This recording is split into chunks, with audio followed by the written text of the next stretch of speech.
rehefa niara-nidinika ny mpivory dia nifanaiky ka tsy azo avela ho rendrika ny firenena ary dia mamoaka izao fehi-kevitra izao. Voalohany, noho ny fanitsakitsahana miverimberina ny lalam-panorenana sy ny tsy fanajana ny fianianana izay nataony milaza hoe hanaja sy tandrina toy ny anak'Andriamaso ny lalam-panorenana sy ny lalam-panjakana dia takina ny fialan'ny filohan'ny repoblika, takina ny fialan'ny filohan'ny repoblika, izany dia antony ny fametrahana firenena tandalana.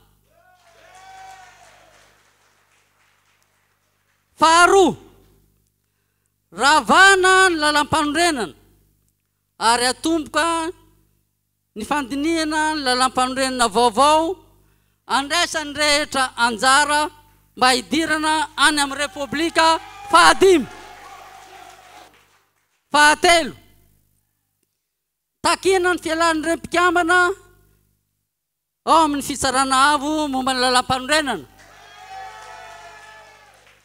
ka soloina mpikambana vaovao izay ny mpitsara no tokony hifidy azy ireo araky ny traikefa ananany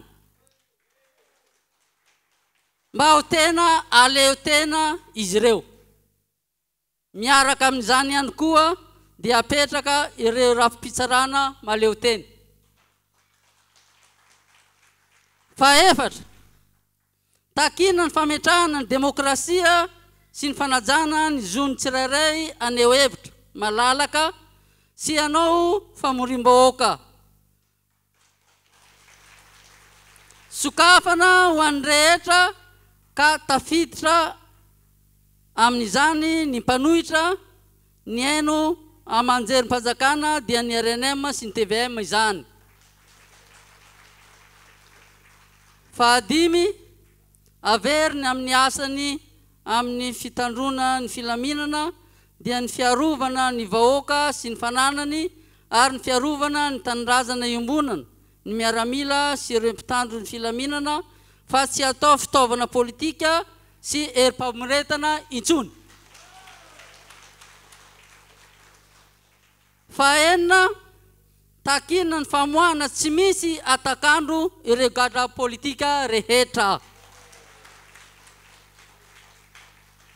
Fahafito, takina ny fanaovana laharam-pahamehana ny sosialim-bahoaka mba hanamaivana ny fahoriana mianjady amin'ny vahoaka malagasy.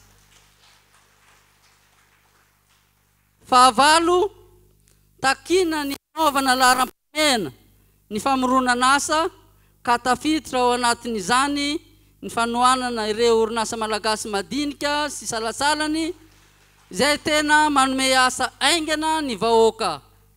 Atao laharam-pahamehana ny fanodinana ireo akora misy eto an-toerana. Fahasivy, tsy maintsy ampitombona ny famokarana herinaratra amin'ny alalan'ny angovo azo avozina na énergie renouvelable. Fahafolo, atao laharam-pahamehana ny fanampiana ireo tantsaha amin'ny fanarenana ireo fotodrafitrasa ny fambolena sy ny fiompiana ary ny famatsiana zezika sy masomboly ho azy ireo. Fa 12, avaozina ny rafi-panabeazana eto amintsika ka tafiditra ao anatin'izany ny fananganana sekoly, fanofanana ireo mpampianatra ary ny fampitaovana ireo sekoly rehetra.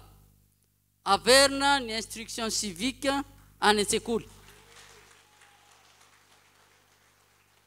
Fa 12, atsaraina ny lafiny ara-pahasalamana toy ny fampitaovana ireo mpiasan'ny fahasalamana sy tompim-pitsaboana rehetra mba ahafahana miatrika ny valanaretina rehetra toy ny Covid-19, ny pesta, ny tazomoka sy ny sisa sy ny sisa. Fahatelo amby folo amin'izao ady amin'ny Covid-19 izao dia takina ny fanaovana vaksiny ho an'ny daolobe na ny vaccination de masse zany mba ahafahana miaro ny ain'ny malagasy ary anarenana aingana ny ara toe-karena. Fahaefatra amby folo takina ny fanaovana audit ny famatsiam-bola nampiasaina tamin'ny ady amin'ny Covid-19 tamin'ny taona 2020. Fahadimy amby folo takina ny fanatsarana sy ny fanaovana mangaraka ny fitantanam-bolam-panjakana ka amafisina amin'izany ny ady amin'ny kolikoly eo amin'ny sampandraram-panjakana rehetra aty amin'ny Foibe hatrany amin'ny faritra sy ny commune. Fahaenina amby folo farany takina ny fametrahana ny fitsinjaram-pahefana tena izy mba hisian'ny fampandrosoana mitovy isam-paritra na ny développement équitable.